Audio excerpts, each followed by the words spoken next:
Hi, and welcome to Best in Tesla.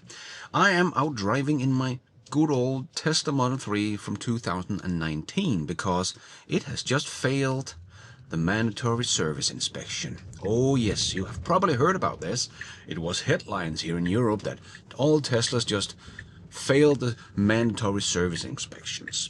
But there are some caveats to it, and there are also some tips and tricks and advice that I would like to give people that have a Tesla that is getting old, because there's actually some money to be saved if you do it not at a Tesla service center but as a third-party service center.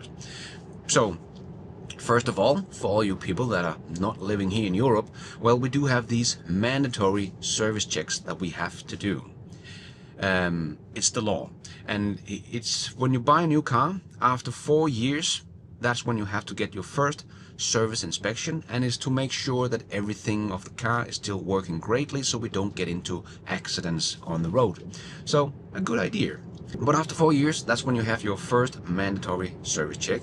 My Tesla Model 3 here passed that service checks with no problem, but now it's 6 years old, and after 4 years it's every second year. So now this was their second mandatory service inspection, and it failed because just like most Tesla owners, they don't get service done on their cars. They just have it and drive it until something breaks, right? Or something needs to be fixed. And I'm one of those guys. So, of course, like any other car, there will be some wear and tear, and that needs to be fixed. And that is basically what it's all about. But these old Teslas from 17 to 2020, 2021, they had this problem that their control arms was bad, was not very good. So it's a known problem for Teslas, the old Teslas, that they had not very strong control arms that needed to be changed. And I have got two changed before, after the last mandatory check, so like 1 year ago. Cost like a little less than $1,000, and now I had to change the rest of them. And there was also some balls and some normal wear and tear on the car that needed to be fixed, and also one of the brake pads. Not that it was teared down, because that's not a problem on Teslas or electric vehicles, but that it got a little bit of rust in it. But there was rust that needed to be fixed. And this is where the guy at the inspection center told me, maybe you should go to a third-party service center, because they don't do service, they just do the inspection. So he said you should probably go to a third party, because they will just peel something off the disc pad and then calibrate the clippers again and all that kind of stuff. So they will repair that disc pad, where if you go to Tesla, they don't peel anything off or repair it, they will just change it out for a new one. And there was other stuff that he said this could be repaired just with a new bolt and all this kind of stuff, but Tesla will probably just change the whole thing. So you could probably save a few dollars if you go to a third party, but that's of course up to you. Just know that Tesla don't really repair so much the little things, they will just change out the whole thing if something is wrong with a part of it. And that was true about my disc pad, for example. And the guys at the third party, yes, they did just peel something off and recalibrated the disc pad. So it's still, after 192,000 kilometers in this 6 years old Tesla, it is still the original disc pad on all. They just peeled a little bit off one of them, but that's it.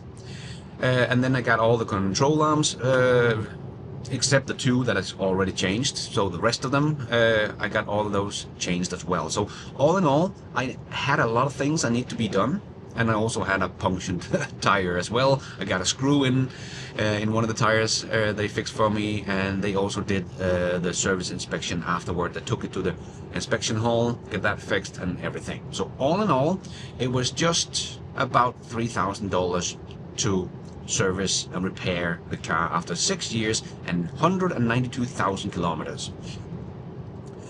Before all of this, I have had two carry arms changed, as I said, and before that I had the wires in this driver's seat changed as well.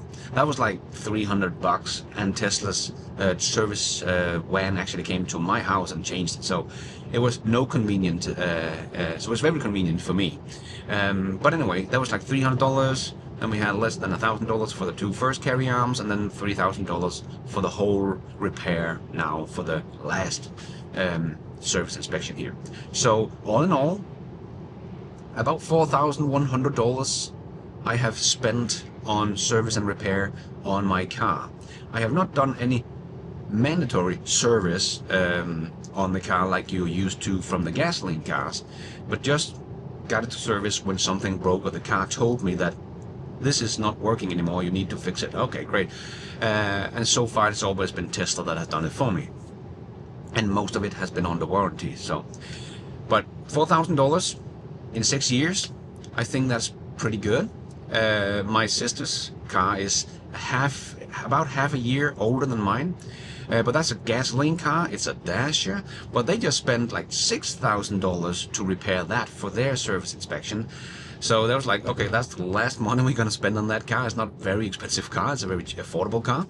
So $6,000 on an old gasoline car that doesn't cost very much, well, that's a lot of money. I paid half of that for this very expensive electric vehicle. So anyway, $4,000 is not, just to say that $4,000 is not that much in 6 years, and definitely not when you take into the calculation that the money that I have saved over the last 6 years having an electric vehicle.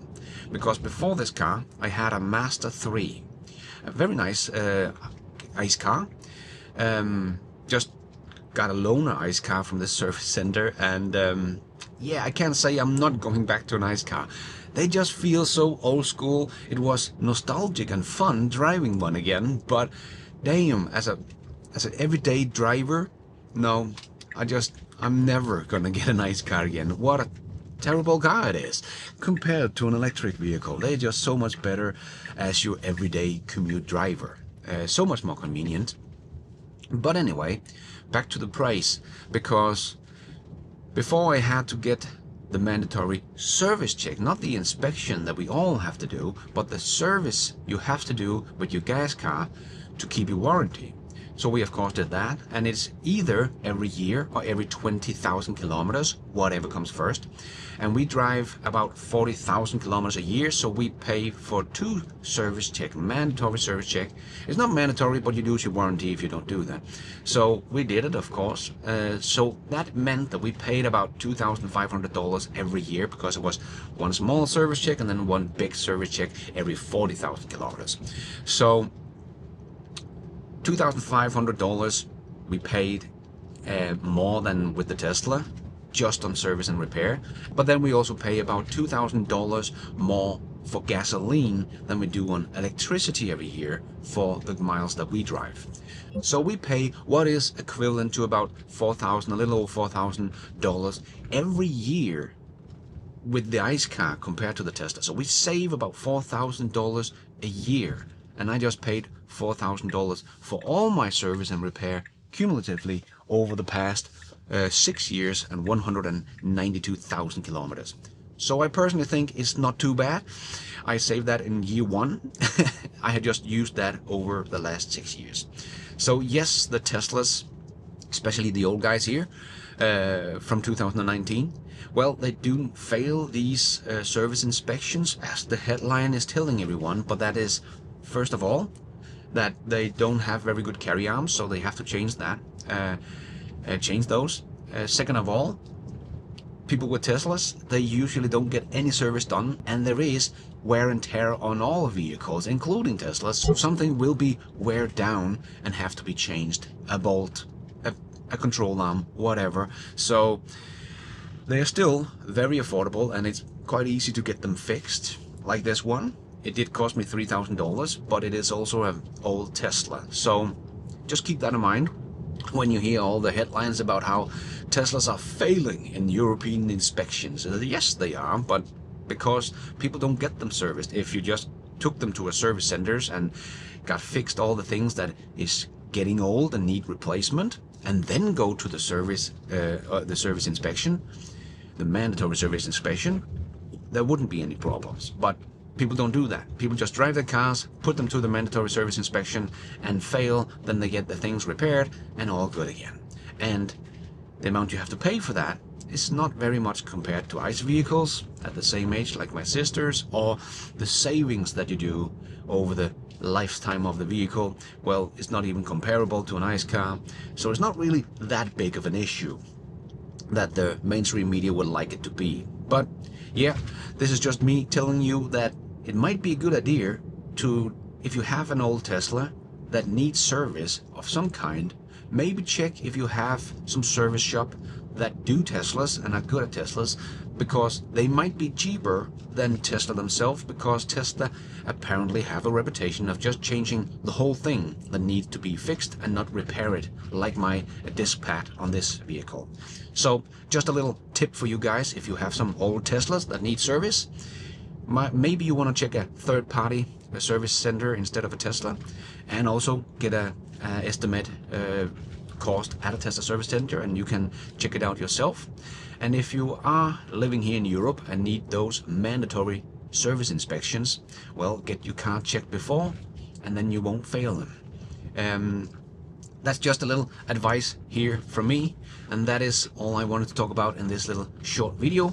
So hope you enjoyed it, got something out of it, and if you did, don't forget to hit that like button so other people can find this video and get these tips and tricks for your old Tesla.